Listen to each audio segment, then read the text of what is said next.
name is Gilida Miftar. I'm here for the student from the PhD 747 Section 02 class. I'm here to discuss with you three main articles that are going to be part of my modified and annotated bibliography. The first one is called The Growth of Electronic Procurement in American State Governments, and is published by the Journal of Public Procurement in 2004. Actually, this article is focused it is constructed as an observation of the development of electronic procurement in American state governments. The author outlines the four-stage public electronic procurement growth, which is also illustrated using data of its implementation in the United States. An entire section of the paper is dedicated to the benefits and costs that relate to the use of the internet technology in carrying out procurement process. The article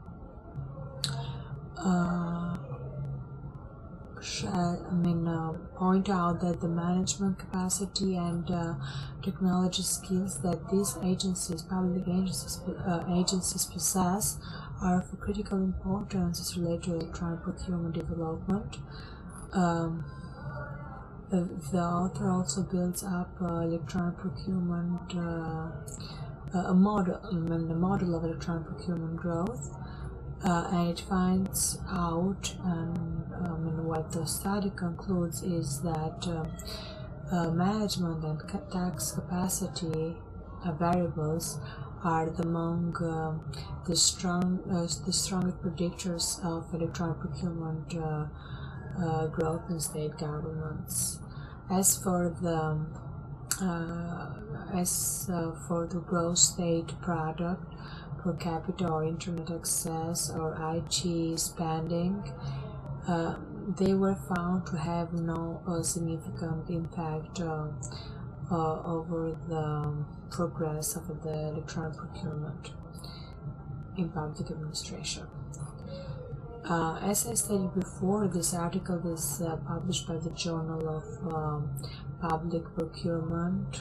It is a peer-reviewed journal, and the way I made sure that it was so, I first googled the title of the journal, and it led me to the website. And in the main page of the website, it was clearly stated that the journal was a peer-reviewed one, and it conducted a peer-review process. All the articles all the articles went through a peer-review process before being published by this journal. The journal is a very useful source that definitely offers general support for my arguments. It describes some major forms of electronic procurement adopted by state governments in the United States, and also talks about benefits and costs. The article, I believe, is going to serve as a starting point of my individual research paper, and I can say that it has already served me to understand some of the reasons that lay behind this slow rate by which the electronic procurement implementation is progressing in public administration. Another article I want to discuss and share with you is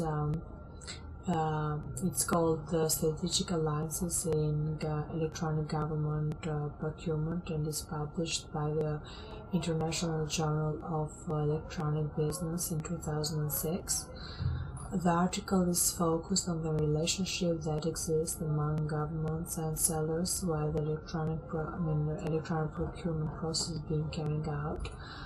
It points out the necessity of building up strategic alliances to ensure a successful electronic procurement development in the public sector. The article employs scholarly literature to determine the critical factors that actually contribute toward the success or failure of such partnerships.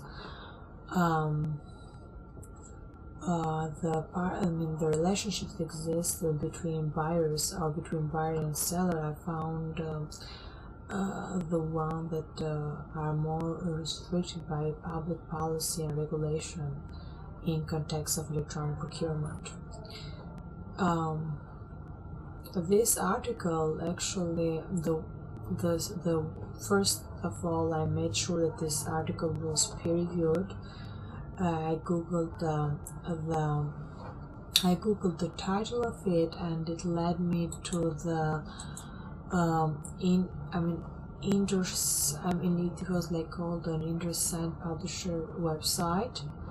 Yeah, and in the first page, I went through readership, subject coverage, specific notes for authors, and that's where I found that this article all the papers are referred through a double blind process. It was there where I found out that article was peer-reviewed on. This article, I believe, is going to be a good source for my research paper because it represents a concise and well-built piece of information that deal with the strategic alliances that are built along with electronic procurement development. The conclusion that this paper offers will help me to better shape arguments that will incorporate on a specific section of my IRP that identifies what a successful electronic procurement process looks like. The third one that I wanted to share with you is called Electronic Government Policy and Practice, a theoretical and empirical exploration of public electronic procurement. This article is published by the Government Information Quarterly in 2008. It is constructed as an analysis of the foundation and development of electronic procurement in public administration. It seeks to identify key stakeholders and other circumstantial factors that have shaped the roadmap for the electronic procurement implementation. The article points out the important role that social welfare principles play in evaluation a new policy initiative. Also, cross-national research is conducted to illustrate the degree of success of electronic procurement initiative in both national and international contexts. The study concluded that successful implementation of electronic procurement initiative depended heavily on the key stakeholder support. This article, as I stated before, it is published by the Government Information Quarterly. It is a cross-disciplinary peer-reviewed journal, and the way I made sure that it was a peer-reviewed journal, it was the same. I went through the website. I searched I googled the title of the journal, which led me to the website of the journal, and there it was. I checked first that in the first page there was nothing stated about the submission policy, but it was a section dedicated to as guide for authors, and there were it was clearly stated that all the articles must go through a double-blind review process.